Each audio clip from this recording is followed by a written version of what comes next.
আন্দোলনে মারা গেলেই কি শহীদ? শহীদ কারা? আজকে জেনে রাসেল নিই। নামে এক ভাই প্রশ্ন করেছেন, শহীদ কারা? ইদানিং অনেকের মৃত্যুর পর তাদেরকে শহীদ বলে আখ্যা দেয়া হয়। ব্যাপারটি কতটুকু সঠিক বলবেন কি? প্রিয় ভাই, রাসেলের উত্তরে আমরা বলতে চাই যে এ পৃথিবীতে আল্লাহর দ্বীনকে বাস্তবায়ন করতে যেয়ে অথবা বিজয়ী করতে যেয়ে কাফেরদের বিরুদ্ধে সশস্ত্র সংগ্রামে যে মুমিন ব্যক্তি নিহত হয় তাকে শহীদ বলে। আই রিপিট, আমি আবারও বলছি, আল্লাহর জমিনে আল্লাহর দ্বীনকে বিজয়ী করতে যেয়ে কাফেরদের বিরুদ্ধে সশস্ত্র সংগ্রামে যে মুমিন ব্যক্তি নিহত হয় তাকে শহীদ বলা হয়। সহিহ বুখারীর বর্ণনা এসছে যে সাহাবারা আল্লাহ রাসূল সাল্লাল্লাহু আলাইহি সাল্লামকে জিজ্ঞেস করেছিলেন যে, হে আল্লাহ রাসূল, কারা আল্লাহ রাস্তায় জেহাদ করছে এটা আমরা কিভাবে বুঝবো? তার উত্তরে আল্লাহর হাবিব সাল্লাল্লাহু আলাইহি সাল্লাম বলেছিলেন, মান কাতালা লিতাকুনা কালিমাতুল্লাহি হিয়াল উলিয়া ফাহুয়া ফি সাবিলিল্লাহ।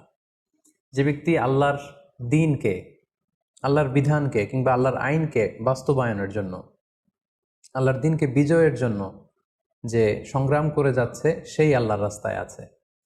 আর সে আল্লাহর রাস্তায় থাকা অবস্থায় যদি কেউ মৃত্যুবরণ করে বা নিহত হয় তাকেই ইসলাম শহীদ বলে ঘোষণা করেছে। তবে সেক্ষেত্রে একটি শর্ত রয়েছে, সেটি হচ্ছে দুন আগারাদিন মিন আগারাদিদ দুনিয়া।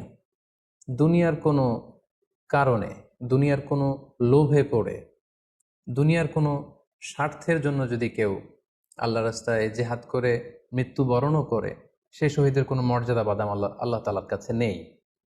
কেননা আমরা হাদিস থেকে জেনেছি অনেক শহীদ কিয়ামতের ময়দানে আল্লাহ তাআলা তাদেরকে জাহান্নামে ফেলে দিবেন। আল্লাহ বলবেন যে, তুমি তো দুনিয়াতে জেহাদ করেছিলে যে মানুষ তোমাকে বীর বলবে, মানুষ তোমাকে সাহসী বলে ঘোষণা দিবে, বাহাবা পাওয়ার জন্য তুমি জেহাদে অংশগ্রহণ করেছিলে এবং সেখানে নিহত হয়েছ। তো তুমি নিহত হওয়ার পরে মানুষ তো তোমাকে বীর বলেছে, বাহাবা দিয়েছে, সাবাস বলেছে, যে কারণে তুমি এই জেহাদে অংশগ্রহণ করেছো সেটা দুনিয়াতেই তুমি পেয়েছো। তো আমার কাছে তুমি কি চাও? আমার কাছে তোমার জন্য কিছু নেই। Go to the hell fire, জাহান নামে যাও।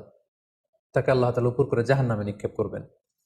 তো এজন্য শর্ত হচ্ছে যে দুনিয়ার কোনো স্বার্থে নয়, শুধুমাত্র কেবলমাত্র আল্লাহর দ্বীনকে আল্লাহর জমিনে বিজয়ী করার জন্য যদি কেউ সশস্ত্র সংগ্রামে নিহত হয় তাদেরকে শহীদ বলা হয়।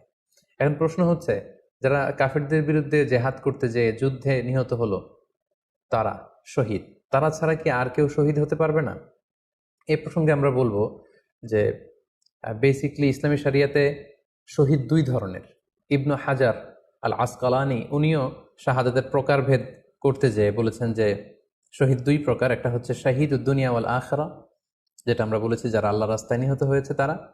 আরেকটা হচ্ছে শাহিদুল আখরা, যারা দুনিয়াতে আল্লাহর রাস্তায় নিহত হয়নি কিন্তু পরকালে তারা শাহাদাতের মর্যাদা লাভে ধন্য হবে।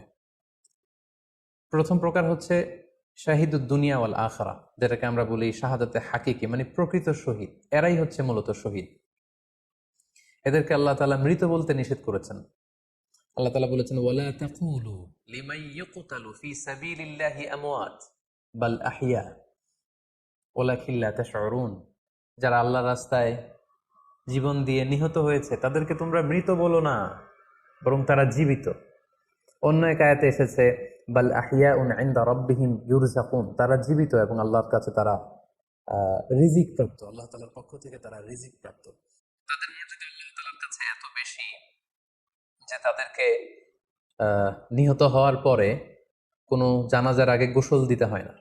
তাদের রক্তাক্ত দেহটাকেই সরাসরি জানাজার পরে দাফন করে দিতে হয়, কেননা সেই ঝরঝরে রক্ত নিয়ে তারা সেদিন কিয়ামতের দিবসে আল্লাহ তাআলার দরবারে তারা হাজির হয়ে যাবে। এবং আমরা যদি কোরআনের দিকে তাকাই, কোরআন আমাদেরকে জানিয়েছে, আনা আমাল্লাহু আলাইহিম মিনান নাবিয়িন ওয়াস সিদ্দিকিন ওয়াশ শুহাদাই ওয়াস সালিহিন, মানে সবচেয়ে শ্রেষ্ঠ তাবাকা বা দারাজা হচ্ছে নবীদের দারাজা, নবীদের পরে হচ্ছে সিদ্দিকিনদের দারাজা, এবং সিদ্দিকিনদের পরেই যাদের মর্যাদা আল্লাহ তাআলার কাছে সবচাইতে বেশি তারা হচ্ছে শুহাদা। এজন্য প্রতিটি মুমিনের জীবনের আকাঙ্ক্ষা বা তামান্না থাকা উচিত তারা যেন শাহাদাতের মৃত্যু আল্লাহ তাআলার কাছে কামনা করে। এবং আমরা যদি সাহাবাদের জীবনের দিকে তাকাই তাহলে দেখবো ওনারা সবসময় আল্লাহ তাআলার কাছে শাহাদাতের মৃত্যু কামনা করতেন। সাইয়েদনা ওমর ফারুক রাদিয়াল্লাহু তাআলা আনহু আল্লাহ তাআলার কাছে সবসময় শাহাদাতের মৃত্যু চাইতেন।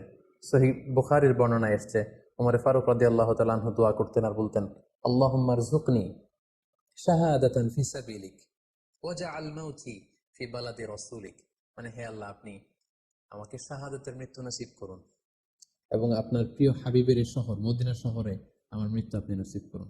এবং আমরা যদি ওমরে ফারুকের জীবনের দিকে তাকাই, তাহলে আমরা দেখবো যে উনি আহ, শহীদী মৃত্যু লাভ করেছিলেন। একজন অ্যাসাসিনেটরের মাধ্যমে আত্মাইর আঘাতে তিনি শহীদ হয়েছিলেন। এবং আল্লাহ রাসূল সাল্লাল্লাহু আলাইহি ওয়াসাল্লামের পাশে আবু বকর রাদিয়াল্লাহু তাআলা আনহু কবর, তার পাশেই কিন্তু ওমরে ফারুকের কবর। তার মানে মদিনাতেই তিনি আহ আল্লাহ রাসূল সাল্লাল্লাহু আলাইহি ওয়াসাল্লামের পাশে মৃত্যুবরণের পরে শোয়ার সৌভাগ্য তিনি অর্জন করেছেন। তাহলে এই আলোচনা থেকে আমরা বুঝলাম যে প্রকৃত শহীদ হচ্ছে যারা আল্লাহর রাস্তায় নিহত হয় এবং এর মর্যাদা আল্লাহ তাআলার কাছে অনেক বেশি। কিন্তু এই শাহাদাতে হাকিকি বা প্রকৃত শহীদ ছাড়াও আরো অনেক মৃত ব্যক্তিকে আল্লাহ রাসূল সাল্লাল্লাহু আলাইহি ওয়াসাল্লাম শহীদী মৃত্যুর সুসংবাদ দিয়েছেন। তারা জেহাদে অংশগ্রহণ করেনি, তারা কাফিরদের আঘাতে নিহত হয়নি, তারা প্রকৃত শহীদ নয়, কিন্তু কিয়ামতের দিন তারা শাহাদাতের মর্যাদা লাভ করবে। তারা কারা? এ ব্যাপারে আমরা সহিহ মুসলিমের একটি হাদিস এখানে উল্লেখ করতে চাই, যেখানে আল্লাহ রাসূল সাল্লাল্লাহু আলাইহি সাল্লাম সাহাবাদেরকে জিজ্ঞেস করেছেন, মা তাউদ্দুনা শাহিদা ফিকুম, ওহে সাহাবারা, তোমরা কাদেরকে শহীদ বলে মনে করো? সাহাবারা বললেন, যারা আল্লাহর রাস্তায় নিহত হয় তারা শহীদ। তখন আল্লাহ রাসূল সাল্লাল্লাহু আলাইহি ওয়াসাল্লাম বললেন, ইন্না শুহাদা উম্মতি ইদান লাকালিল, এরকম হলে তো আমার উম্মতের মধ্যে শহীদদের সংখ্যা একেবারে কম। যারা জিহাদের সুযোগ পাবে না, জিহাদের ময়দানে কাফেরদের বিরুদ্ধে সশস্ত্র সংগ্রাম করে যারা নিহত হওয়ার সুযোগ পাবে না, তাহলে তো তারা শহীদ হতে পারবে না।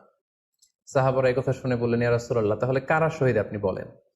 তখন আল্লাহ রাসূল সাল্লাল্লাহু আলাইহি ওয়াসাল্লাম বললেন যে যারা আল্লাহর রাস্তায় নিহত হয় তারা তো শহীদ বটেই, পাশাপাশি ওমান মাতা ফি তাউনি ফাহুয়া শাহীদ, মহামারীতে যারা মারা যায় তারাও কিন্তু শহীদ। প্লেগ রোগে বা মহামারীতে, এই যে করোনা ভাইরাসের সময় যারা ঈমানের সাথে ইন্তেকাল করেছে তাদেরকেও আল্লাহ তাআলা শাহাদাতের মর্যাদা দান করবেন। ওমান মাতা ফিল বাতনি ফাহুয়া শাহীদ, পেটের পীড়ায়, পেটের কোনো রোগে যদি কেউ আক্রান্ত হয়ে মারা যায়, সে কিয়ামতের দিন শাহাদাতের মর্যাদা লাভ করবে। ওয়াল গরিকু শাহীদ, পানিতে ডুবে যদি কেউ মারা যায় সেও শাহীদ। এভাবে অন্যান্য আরো অনেক হাদিসে, কোনো হাদিসে 5 জন, কোনো হাদিসে 7 জন, কোনো হাদিসে আরো বেশি, এভাবে আরো অনেক ব্যক্তিকে আল্লাহ রাসূল সাল্লাল্লাহু আলাইহি ওয়াসাল্লাম শাহাদাতের মর্যাদা লাভে তারা কিয়ামতের দিন ধন্য হবে এই মর্মে তিনি আমাদেরকে জানিয়েছেন। সুনানে নাসাইর একটি বর্ণনা থেকে আমরা জানতে পারি, আল্লাহর হাবিব সাল্লাল্লাহু আলাইহি ওয়াসাল্লাম বলেছেন, মান কুতিলা দুনা মাজলামাতিহি ফাহুয়া শাহীদ, অন্যায়ভাবে যদি কাউকে হত্যা করা হয়, হি ইজ ডিফেন্ডিং ইনজাস্টিস, অন্যায় প্রতিরোধে সে মারা গিয়েছে, এরকম মৃত্যুকেও তিনি শাহাদাতের মৃত্যু বলে ঘোষণা করেছেন। সুনানে তিরমিজির আরেকটি বর্ণনায় আল্লাহ রাসূল সাল্লাল্লাহু আলাইহি ওয়াসাল্লাম আরো কিছু ব্যক্তিকে শহীদ বলে ঘোষণা করেছেন। যেমন তিনি বলেছেন, মান কুতিলা দুনা দীনিহি ফাহুয়া শাহীদ, কেউ তার দ্বীনকে হেফাজত করতে যেয়ে যদি মৃত্যুবরণ করে সে শহীদ। ওমান কুতিলা দুনা দামিহি ফাহুয়া শাহীদ, নিজের রক্ত বাঁচাতে যেয়ে যদি কেউ মৃত্যুবরণ করে শহীদ। তার সম্পদ বাঁচাতে যেয়ে যদি মৃত্যুবরণ করে সে শহীদ। তার ফ্যামিলিকে সেভ করতে যেয়ে কেউ যদি মৃত্যুবরণ করে সেও শহীদ। তার সম্মান, ইজ্জত, তার স্ট্যাটাসকে বাঁচাতে যেয়ে যদি কেউ মৃত্যুবরণ করে সেও শহীদ।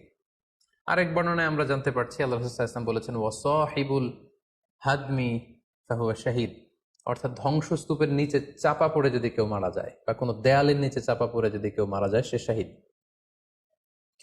ওয়াসাহিবু যাতিল জানবি শাহীদ, অর্থাৎ ফুসফুসের কোনো রোগে, লেটসে লাং ক্যান্সারে যদি কেউ মারা যায়, ফুসফুসের কোনো ভয়ানক রোগে যদি কেউ মারা যায় সে শাহীদ, শহীদের মর্যাদা পাবে। আল হারিকু শাহীদ, আগুনে পড়ে যদি কেউ মারা যায় সেও শহীদ।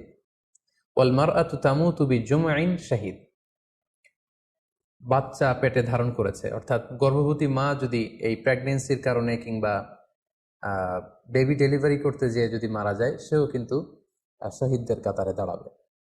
এভাবে আমরা বিভিন্ন হাদিসের আলোকে এবং আল্লাহ রাসূল সাল্লাল্লাহু আলাইহি ওয়াসাল্লামের সুসংবাদ বাণীর আলোকে আমরা বুঝতে পারি যে আল্লাহর রাস্তায় যারা জিহাদ করে আল্লাহর দ্বীনকে বিজয়ী করতে যে মৃত্যুবরণ করেছে তারা হচ্ছে প্রকৃত শহীদ। তাদের মর্যাদা আল্লাহ তাআলার দরবারে অনেক অনেক বেশি। কিন্তু এই শহীদ ছাড়াও আরো অনেক ধরনের মৃত্যুকে আল্লাহর হাবিব সাল্লাল্লাহু আলাইহি ওয়াসাল্লাম শাহাদাতের মৃত্যুর সাথে ঘোষণা করেছেন। সো যারা জেহাদে মারা গেল তারাই শহীদ, বাকিদেরকে শহীদ বলা যাবে না, এই কথাটি ঠিক নয়। বরং আল্লাহ রাসূল সাল্লাল্লাহু আলাইহি ওয়াসাল্লাম নিজেই চেয়েছেন, তিনি বলেছেন যে তোমরা যদি শুধু এই এক শ্রেণীকে শহীদ বলো তাহলে তো আমার উম্মতের মধ্যে শহীদের সংখ্যা একেবারে কম। আর আমি চাই আমার উম্মতের মধ্যে থেকে অনেক সংখ্যক লোক এই শাহাদাতের দারাজা, এই মর্তবা, এই মর্যাদা লাভ করে ধন্য হোক। তাই আমরা যে কেউ একটি বর্ণনার কথা বললাম, এছাড়াও আরো অনেকগুলো বর্ণনা আছে। এই ধরনের মৃত্যু যারা বরণ করেছে, লেটসে পানিতে ডুবে, আগুনে পুড়ে, পেটের পীড়ায়, নিজের সম্পদ বাঁচাতে যে, অন্যায়ের প্রতিরোধ করতে যে, সন্তান ভূমিষ্ঠ করতে যে, এরকম যত ধরনের মৃত্যু রয়েছে, এ ধরনের মৃত্যুকে আল্লাহ রাসূল সাল্লাল্লাহু আলাইহি ওয়াসাল্লাম শহীদী মৃত্যু বলেছেন। এবং কিয়ামত দিবসে এই সমস্ত লোকেরাও তারা শাহাদাতের মর্যাদা লাভে ধন্য হবে ইনশাআল্লাহ। আশা করি প্রশ্নের উত্তর আপনি পেয়েছেন। আল্লাহ তাআলা আমাদের সবাইকে সঠিকভাবে ইসলাম জানার, বোঝার এবং সে অনুযায়ী মানার তৌফিক দান করুক। হাযা মা ইনদি ওয়াল ইলমু ইনদাল্লাহ আলাইহি তাওয়াক্কালতু ওয়া ইলাইহি উনীব। ওয়াসসালামু আলাইকুম ওয়া রাহমাতুল্লাহি ওয়া বারাকাতুহু।